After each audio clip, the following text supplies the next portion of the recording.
বিজয়ের উল্লাসে এবার বিতর্ক।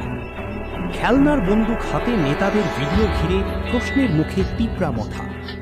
গত 17 তারিখ অনুষ্ঠিত নির্বাচনে 24টি আসন জিতে সরকার গঠন করেছে মহারাজা প্রত্যুষ কিশোর দেব বর্মনের নেতৃত্বাধীন তিপ্রা মথা। জয়ের পর থেকেই রাজ্যের বিভিন্ন প্রান্তে দেখা যাচ্ছে ব্যাপক উদযাপন। উৎসবের আমেজে মেতে উঠেছেন সমর্থক ও নেতাকর্মীরা। কিন্তু এই উল্লাসের মাঝেই সামনে এসেছে এক বিতর্কিত চিত্র।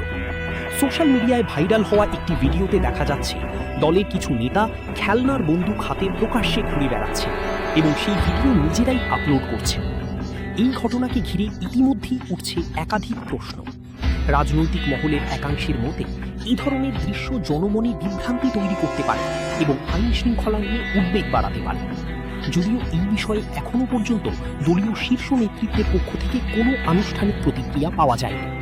পাশাপাশি ভাইরাল ভিডিওটির সত্যতা এখনো যাচাই করেনি আমাদের চ্যানেল কর্তৃপক্ষ।